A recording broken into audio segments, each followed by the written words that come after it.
Hello and welcome to Keeping It Real. I'm Joy and I'm your host, and I'm really happy you're able to join me on this video presentation. Today is August the 24th, 2022.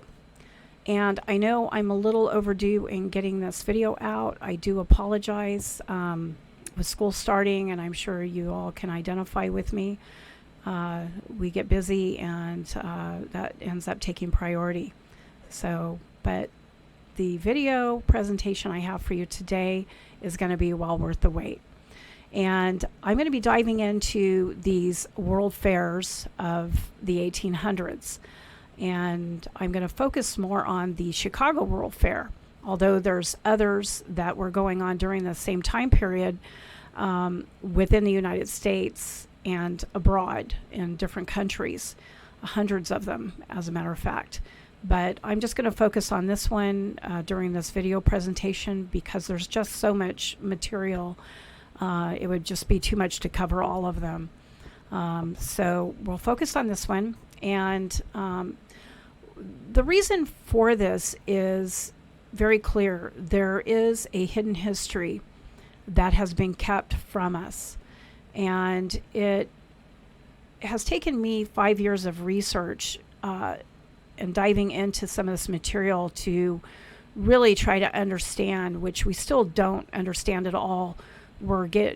Thankfully for the internet, a lot of us are becoming more aware of these phenomena and the fact that we have pieces of history that are missing and that it doesn't match up with what we know is the true narrative, and we're getting a false history. And I feel, being a Christian, that God is opening our eyes to a lot of these false histories that have gone on and have been kept from us. A lot of it is right under our noses, right in plain sight. And as you'll see when I go through the images, they are a real eye-opener, and they really get you thinking about things, because I think we're kept so busy that a lot of us, with our jobs, our families, who has time to go back into history and, dive into that? I mean, there's just so much there with world, wars going on, civil wars. You have all these great fires, which happen to be a real convenience and a way to get rid of a lot of these structures that we're seeing that appear to be already in place, many of them, if they have not been destroyed by these supposedly great fires, as we're told. And the World Fair seem to be a reintroduction. Where the people are coming from, we don't know, but we find it a common place around the world that people are being reintroduced into through these world fairs, and children that are orphaned by the thousands, by the millions around the world, and babies in incubators, which we're going to show you images of that is, your mind just can't even grasp it all. But we're going to try to make sense of it. And again, this is just a small piece of the puzzle. As we gather these different pieces of the puzzle, by the end, hopefully we will have a good picture of what has happened to our past.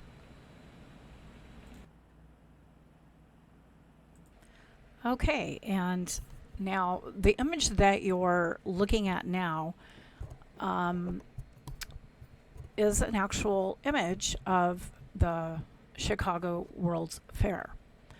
And according to the narrative that's given, and you can go research all this information yourself. It's not hard to look up. Wikipedia is kind of a common place where you can go and do some research and gather as much information about these world fairs as you would like. Now, this particular one in Chicago, it said that it was held on October 21st, 1892. But given that these started taking place around 1860, is when it was first introduced here in the United States. And This particular one supposedly was a 400th year anniversary and discovery of the New World by the Europeans. So the narrative tells us. This spanned over 690 acres, and they said that there was 1.6 or 1.5 million people that had gone through. Now, you have to start to think about that a little bit more in depth. First of all, I want you to really look at this image. We have a obelisk to the left. We have this massive canal in the centerpiece here, with these huge Romanesque type buildings. You're seeing spires of different architect on the top, which fits in with a lot of the architect that we're seeing. And if you've seen my videos on some of the cathedrals, you'll see that this is very similar.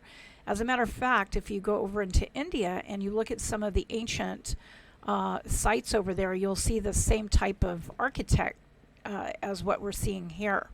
We also see a lot of these domed structures, even now today on a lot of our government buildings at the state's capital. And I find this very, very ironic that this would also be a display of something that they apparently, according to their narrative, put together between 3 and 6 months time, and these were all built as temporary structures. And we have to say that these were buildings. Here's a light show that they're doing with some fireworks. I am not sure exactly. This looks like some type of spotlight up here. This is in the nighttime, showing you that same structure with the canal waterway here, a bridge here. And here's some more of it. And again, this is a side view of, over here we were looking at the front, but this is the side view. And you have your bridge, you have the dome structure here, of course, the American flag they place on the top. And we're finding this phenomena varied in some degree, but for the main part, most of these structures you're seeing in this image are all over the world and held as a introduction to introduce peoples and babies and orphans. Particularly here in the U.S., we see them arriving on boats and trains and, coming across different states, traveling horse and buggy day. There was no type of machinery or equipment that would have been available to allow for these types of structures to be erected. They were lucky to have, shovels and picks and, some pulleys and ropes, which is real common. And I'll show you some images of what I'm talking about, what would have been common in the 1800s and what we would expect. And you look at the grandeur of this huge building back here, and this is, the Crystal Palace is what they call it. And you have this huge water fountain that obviously runs on electricity, which during this early period, this is a new technology. And you see some of the people here, mainly men, they look very out of place, just like pushed through this World's Fair as, probably just getting off the boats. These certainly don't look like travelers that crossed several states on a horse and buggy, which would take some months to arrive just to see a World's Fair. No cotton candy, no hot dogs, although they do talk about some of those American foods being introduced. But you don't see any of that stuff going on what we would see today that would be typical of a World's Fair. You just wouldn't see that. Today we have tents, we have Ferris wheels, we have bumper cars, we have, games. That's not what we're seeing here. We're seeing a people that are you can see how small they are, and they're just being kind of shuffled through these different structures. We don't know if they're posed, but they're certainly people that are not used to seeing this. And if you look at their faces on some of the videos that we've captured from back in that time, they don't look very happy. But what I really want to focus on is the massive size and attention to detail with these particular structures. And, you know, you look at this statue here with these carvings and just so intricate and detailed, would have taken a significant amount of time. And they want us to think that they erected these buildings in a short period of time just to be taken down, and obviously just put there as a temporary structure to be able to exhibit a show of architecture and machinery and a few other things that they were showcasing within the buildings. It's just unimaginable to think that these people would have erected these types of buildings here. And you see how small they are in comparison to scale. Looks like they were built by giants. And again, you know, I had showed you one of these images, but you know, look, forget about the buildings. Let's just look at this canal right here, the bridge. To excavate this, that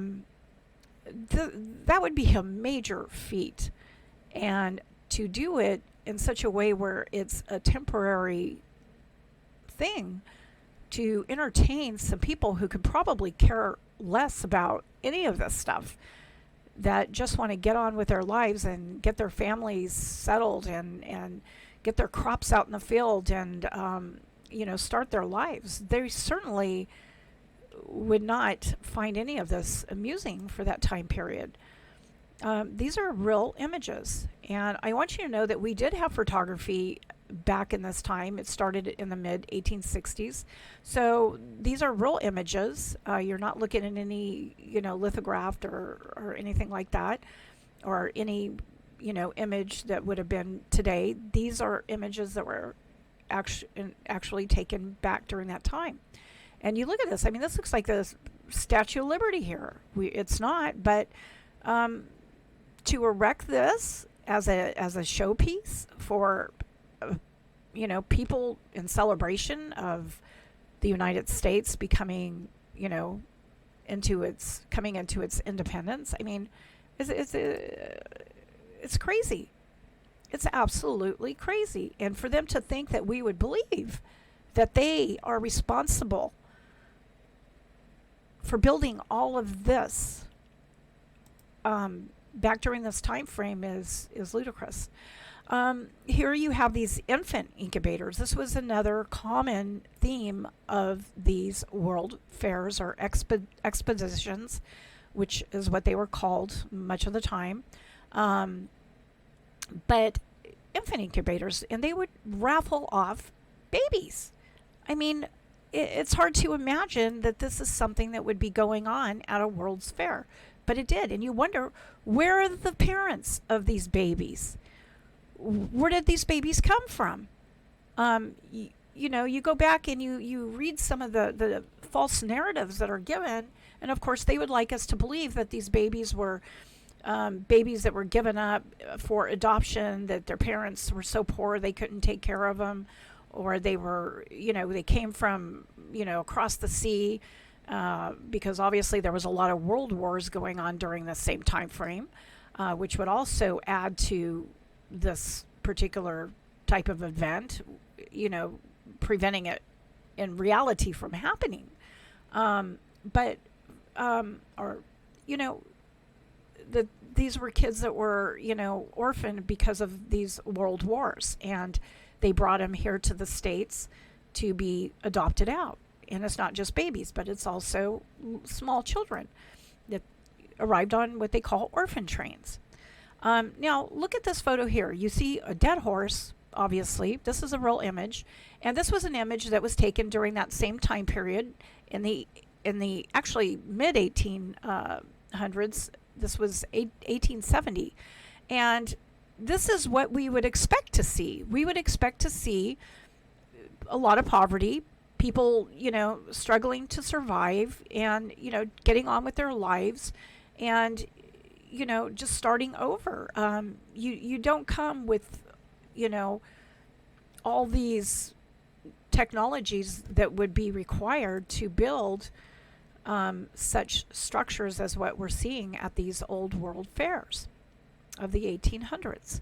And again, these are some more babies.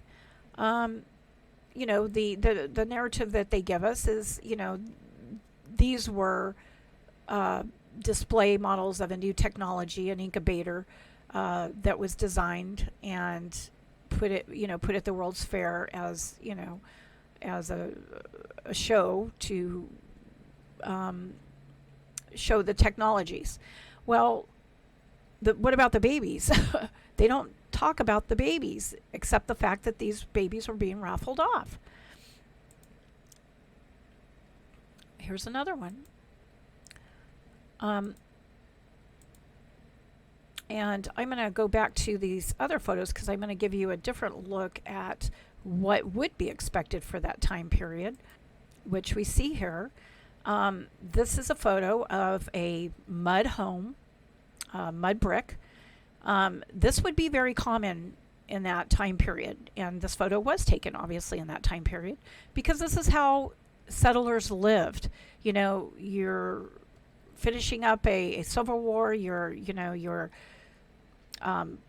planting, you're doing everything you need to do to survive, and you're certainly not prepared to travel hundreds or thousands of miles across different states, mountains, rivers, lakes to attend a World's Fair. And some people, because obviously they say they traveled from other countries in their narrative, that, a lot of the people, because obviously they didn't have that many people living in the U.S. during that time, so many of the travelers that attended these world fairs came from other countries.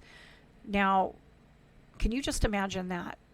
People just traveling around on a boat, hundreds and thousands of miles to go and attend a World's Fair exposition. It just doesn't make sense. It's really crazy. This image is really super cool. It's one of the first images of a photograph ever taken.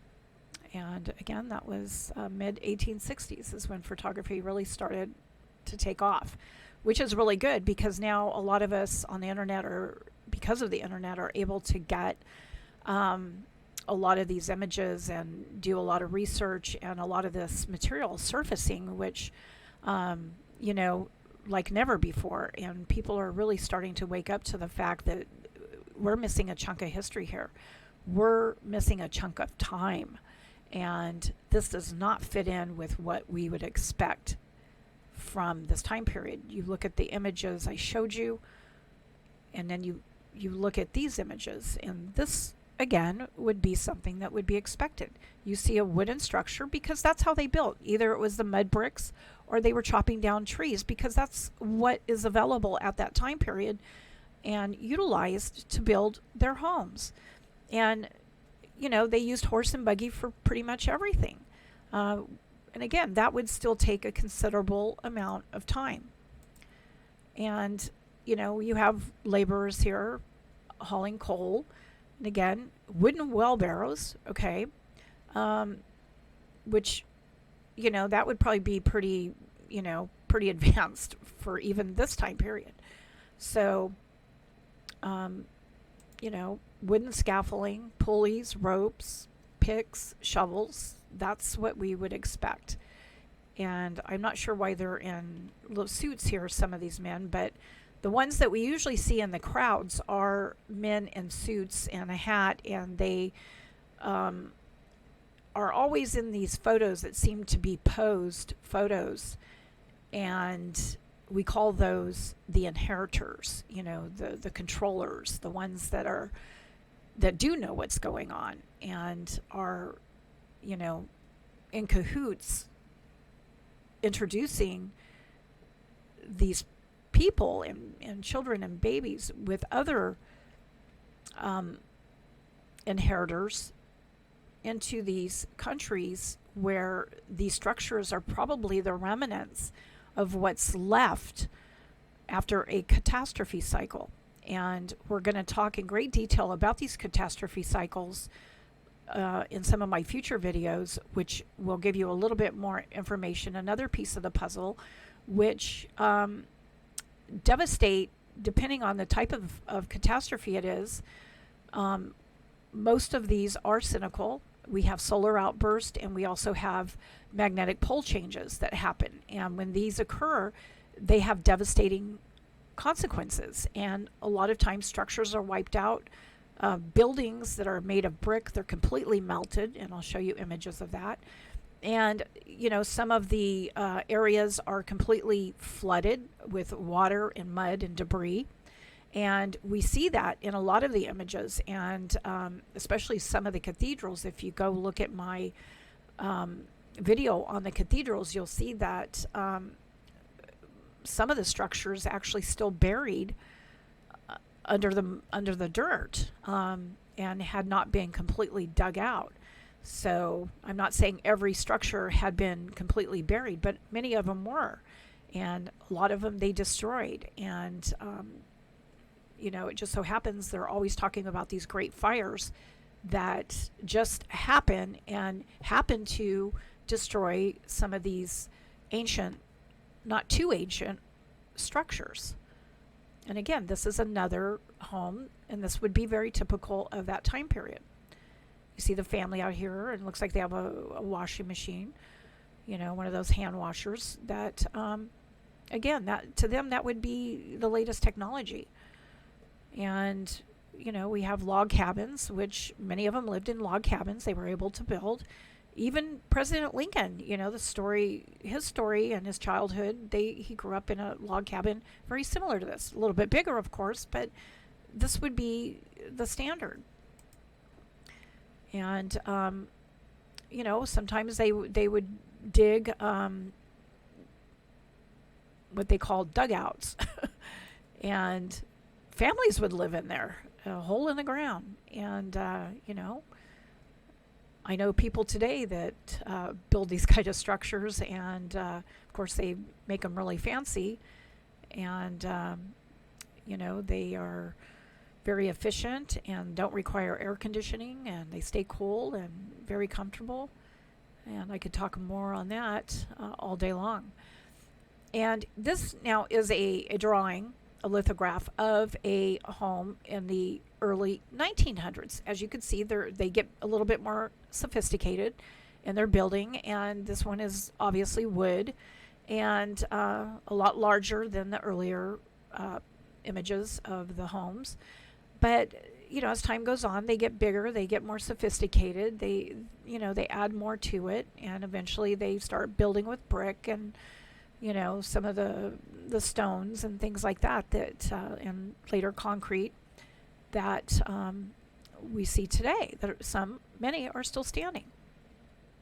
This is the inside of a home that would be typical for that time period. You have a room with a fireplace, you have your kitchen and your wood stove, you have your bedroom, and they lived very,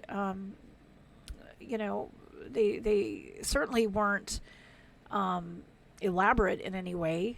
They were very conservative in the way they lived, and everything else. But this is very typical. And this would be your common town with businesses, obviously, being erected here. And it looks like they're doing some work on this road. And this is still in that same time period that the fair was going on, supposedly, the World's Fair all over the world. And yet this is what they're capable of building.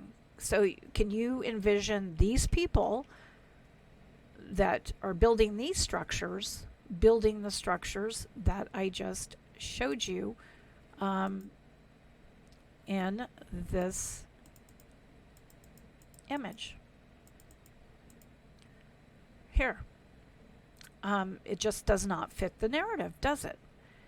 And you have to start questioning, what the heck, you would think you were in Rome back in, the early part of the century, back in the time of which I would even question that now, at the time of the Roman Empire, because they obviously worshipped bulls back in that time, which is what you see here. So why would they have that at a World's Fair?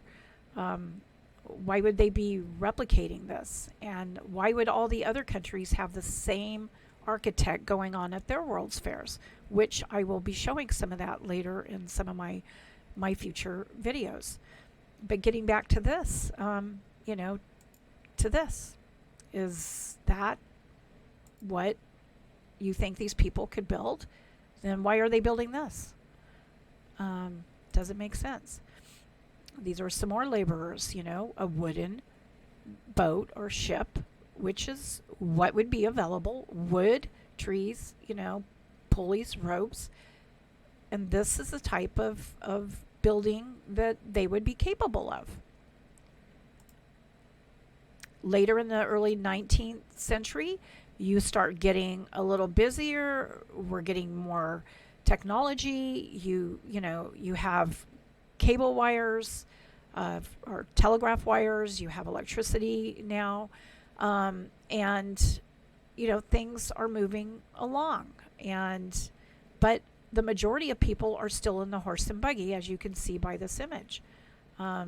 Although there are automobiles, electric too, believe it or not. Whether those are part of the civilization that erected this, we still don't know. But I believe that in time, as we continue to research and investigate, everything will start to fall in place like pieces to a puzzle.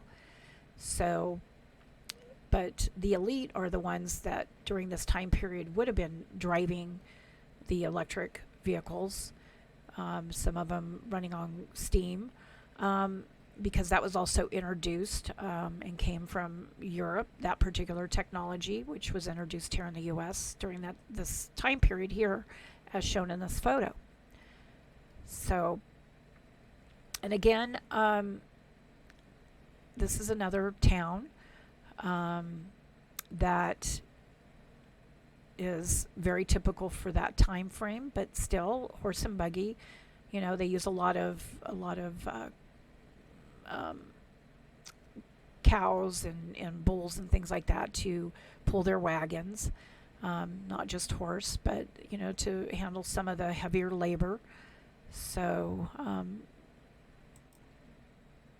again, would they be able to dig this waterway here, this canal, and the short period of time that they gave us, which they said this was built in 6 months to a year, and only built as a temporary structure. Let's not forget that. And again, this is, in celebration of the Civil War. This photo here, this was 1888, and you see the buildings here that were constructed by these people, again, which is very common for that time period as well. And that's in 1888. This is what we would see. And you go back and you look at some of my other videos, especially on the cathedrals.